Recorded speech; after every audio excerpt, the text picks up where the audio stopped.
শুভ দুপুর, শুভ বিকেল। নিয়ে চলে আসলাম আজকের মিনি ব্লগ তোমাদের জন্য। গিয়েছিলাম যেদিন বান্ধবীর বাড়ি সেদিনকার ব্লগ তোমাদের সাথে শেয়ার করছি। ভিডিওগুলো করে রাখা ছিল আর রেডি করা হয়নি, সেগুলো দিতে পারিনি। বান্ধবীর বাড়ি চলে গেছিলাম। বান্ধবীর হাজব্যান্ড মানে সুভাষদা এসে নিয়ে গেছিলো। তো আমার বাড়ির থেকেই নিয়ে গেছিলো, বেশিক্ষণ লাগে না, 8 থেকে 10 মিনিট মতো লেগেছে যেতে।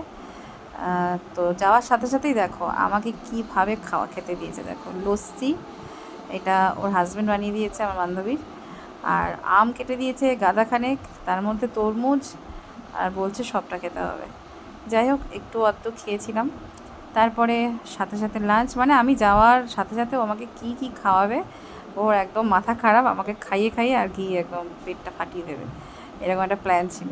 তো দেখো কী রান্না করেছে। দেখো সেদিন ছিল জামাই ষষ্ঠী, তো সেই জামাই ষষ্ঠীর দিন দেখো রান্না ভাত, আর সাথে চিংড়ি মাছের মালাইকারি, মাছের কালিয়া, চাটনি, ডাল, মাছের মাথা দিয়ে এসবই ছিল। তো ওর বাড়িতেও অনেক লোকজন ছিল, ওর ননদরা, 2 ননদ, নন্দজামাই সবাই এসেছিল, তার ছেলে মেয়ে, শ্বশুর শাশুড়ি, মানে ঘর ভর্তি লোকজন। তার মধ্যে আমি আর আমার ছেলে। আর এই দেখো আমার ছেলে ওর চটি পরে ওর সাইকেল নিয়ে চলে গেছে চালাতে, আর ও বেচারি খুঁজে পায় না, তাই মাথায় হাত দিচ্ছে আর ওকে খুঁজছিল। আর ওদের বাড়ির আশেপাশটা এত সুন্দর পরিবেশ দেখো।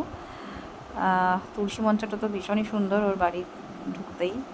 আর বাইরের পরিবেশটা দেখো কত সুন্দর, চারিদিকে সবুজ আর সবুজ, ওদিকে মাঠে চাষ, আর এদিকে দেখো ওর বাড়ির চারিদিকে এই রঙ্গন ফুল গাছ দিয়ে কী সুন্দর সাজানো। দেখো আমার এত ভালো লাগছিল ওর বাড়ির চারিদিকটা, পরিবেশটা, সেই জন্য ভিডিও করলাম, তোমাদের সাথে শেয়ার করব। আর হ্যাঁ, এই ভিডিওটা কিন্তু ও দেখে, ও কমেন্ট করে। ওর নাম প্রিয়াঙ্কা নাবিক, আমার বান্ধবী, একদম ছোটোবেলার বান্ধবী। ওর বিয়ে হয়েছে আমার বাবার বাড়ির কাছাকাছি। আর দেখো এইটা কি ফুল আমি ঠিক জানি না, কাশফুলের মতো, তবে অনেক ছোট সাইজে, মানে বিন্দু ছোট আর কি, কাশফুলের মতনই, একদমই বড় নয়, একদম ছোট ছোট ঘাস ফুল হয়তো। তো এত ভালো লাগছিলো তাই ভিডিও করলাম। কি ফুল এটা আমি জানি না, ওর বাড়ির আশেপাশেই ছিল। আর ওর বাড়ির কাছে এই যে কমলা ভিলা বলে একটা রিসর্ট টাইপের, তবে খুব একটা সাজানো গোছানো নয়, কোনো এক ভদ্রলোক করেছেন, কলকাতার সাইডে থাকেন, রানীকুঠির ওদিকে শুনলাম। তো এখানে পিকনিক হয় মাঝে মধ্যে, পিকনিক করতে গেলে পারমিশন নিতে হয়। তো এই জায়গাটা ভীষণ ভালো লেগেছে আমার, চারিদিকে সুন্দর সুন্দর গাছ। আর দেখো ওই যে আমার বান্ধবীর মেয়ে, ও আমাকে ফুল দিয়ে গেল, ও আমাকে ভালোবেসে ফুল দিল। দেখো কি সুন্দর ফুলগুলো। আর এখানে ফুলগুলো তো খুবই সুন্দর, গাছগুলোও খুব সুন্দর, বিভিন্ন রকমের ফল গাছ আছে, আর বেশ ঠান্ডা শান্ত পরিবেশ। এখানে ইচ্ছা আছে পিকনিক করতে আসার, তো সেই নিয়ে একটু কথা বলছিলাম, এখানকার পরিচর্যায় যিনি আছে এক দাদার সাথে কথা বলছিলাম।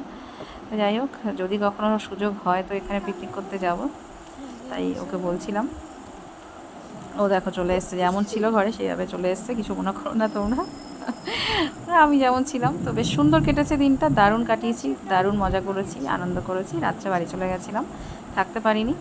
যাই হোক, থাকতে বলছিল ভীষণভাবে, ওর মেয়ে তো খুব কান্না করছিল একরকম, মানে কষ্ট পাচ্ছিল আমরা চলে আসছি বলে। ভিডিওটা এই পর্যন্ত, কেমন লাগলো অবশ্যই জানিও। টাটা।